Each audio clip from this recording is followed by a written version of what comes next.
ruined. My life is forever changed.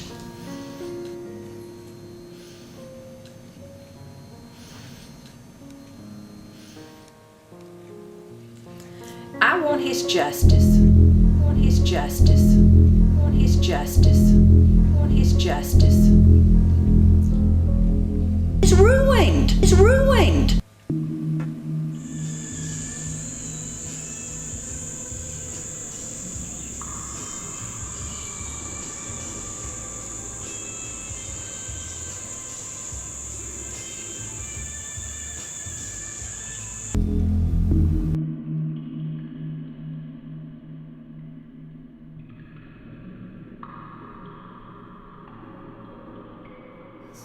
I worked at the K-25 Oak Ridge Gaseous Diffusion Plant for 7 years.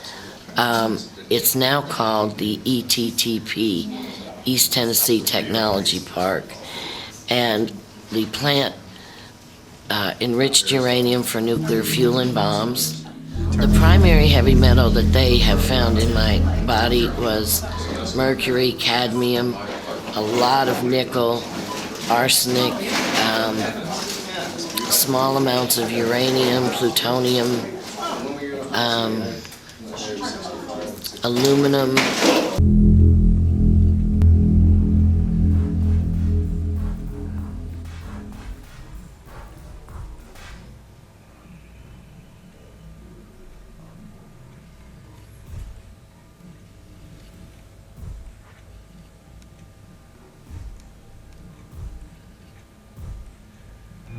This is the gate where the dump trucks and the backhoe used to come out every night at midnight and would drive to some destination within a 2-hour distance of the plant and dump the slag that they want to get rid of because they'd run out of places to dump it in the plant.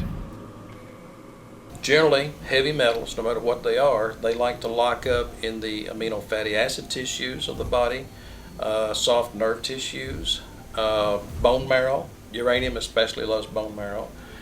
And so as these heavy metals lock up in the body, they get attached. They like where they are. They get comfortable. They make a little nest and they're there.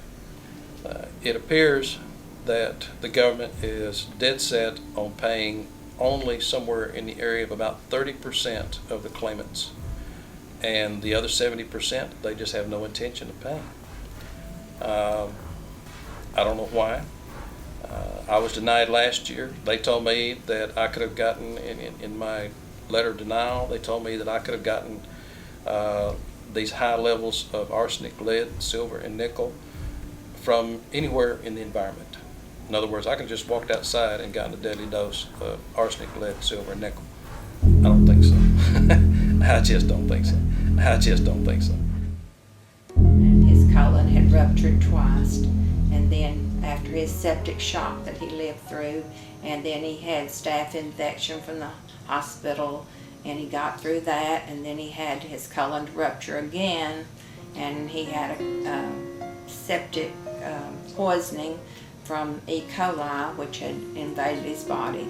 They took his colon out, but the colostomy became an explosive diarrhea that would actually blow the colostomy pouch off. He had 2 pouches after last year, and it was a very difficult, humiliating to him situation.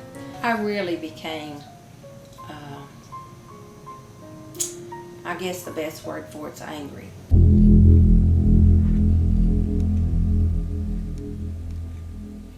So I wasn't even a operations worker. I was not a blue-collar worker, and yet I was still exposed to enough of this dust to have nickel poisoning.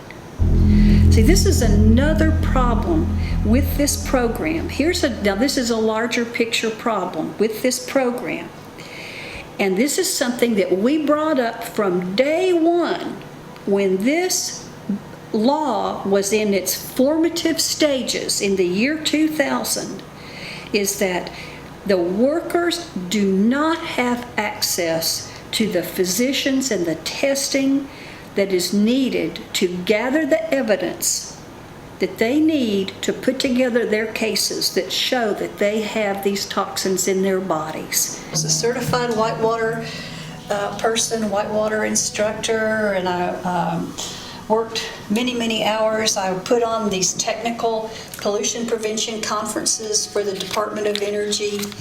And these were big conferences that involved the whole department all over the country. You know, I would give these presentations. I gave one at the White House. I gave them all over Congress. And mainly just to show people, you know, that I was a really active person. I wasn't a disgruntled employee. I wasn't a malingerer. You know, I was a really active employee. I probably worked 60, 70 hours a week. And then every weekend, every Friday and Saturday, I was out kayaking and paddling. And if I wasn't teaching people, I was actually paddling myself. If I wasn't paddling, I was mountain biking or hiking or downhill skiing or cross-country skiing. I mean, I was a really active person. I had a great life. And then, of course, it all came tumbling down. And then, well, you know, if I go to the doctor and then run an errand or two, that's all the energy I have for a day. And I would say at least 4 or 5 nights a week, my husband has to fix dinner and bring it to me in bed. I have no energy. And the interesting thing that I finally found out that there's a reason for that. My doctor in Asheville explained it to me. He says that what has happened is that these metals in my body have affected the mitochondria in the cells and the ATP molecules, which is the energy storehouse. And they don't work right in my body. I can't explain it very well, but there's a real physiological reason why I don't have the energy that I used to. And it has to do with my body being poisoned.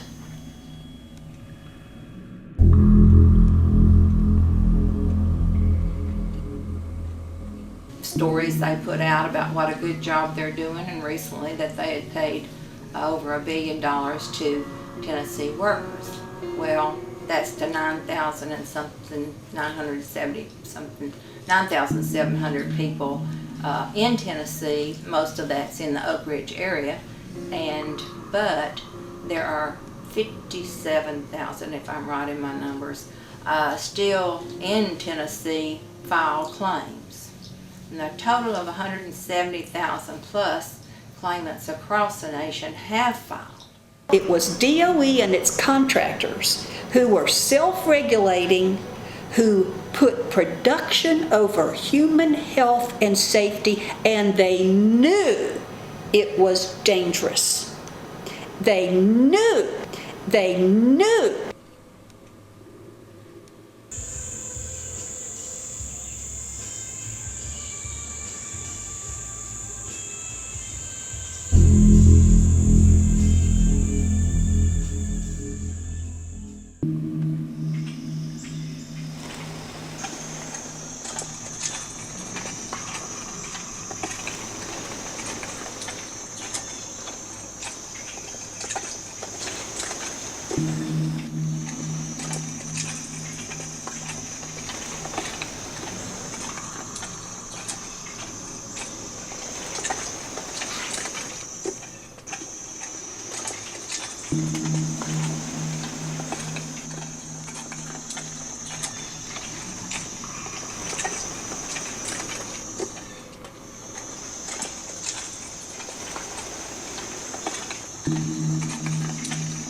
For some months we have been hearing about this too. I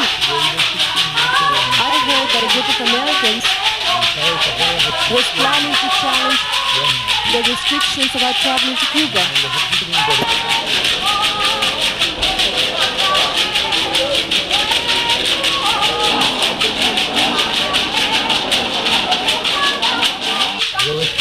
some months we have been hearing about this trip. I heard that a group of Americans was planning to challenge the restrictions about traveling to Cuba.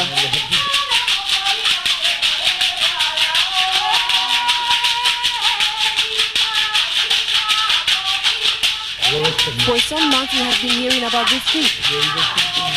I heard that a group of Americans was planning to challenge the restrictions about traveling to Cuba.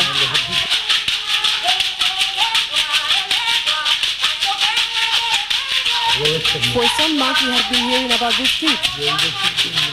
I heard that a group of Americans was planning to challenge the restrictions about traveling to Cuba.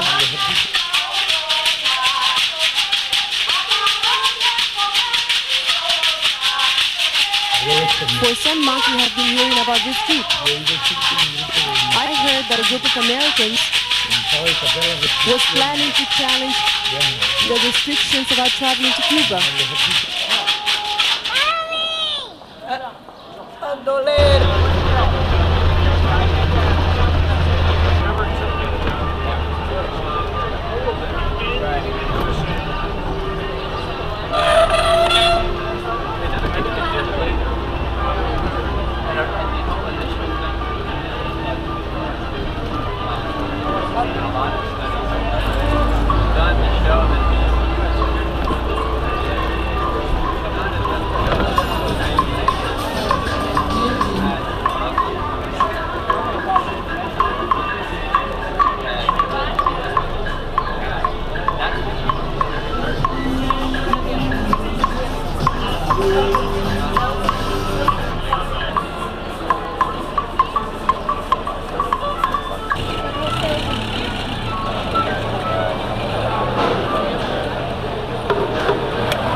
For some months we have been hearing about this trip. I heard that a group of Americans was planning to challenge the restrictions about traveling to Cuba.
For some months we have been hearing about this trip.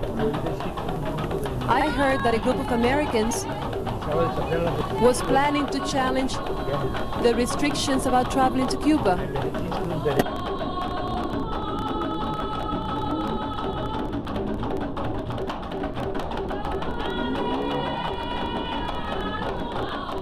One of the Testament commands of Moses on the Mount is, do not bear false witnesses. I was a preacher. I preached social justice and human rights. Traveled to places where those things were being violated. Brought people there on journeys so that they could see for themselves the kind of injustices that were being perpetrated.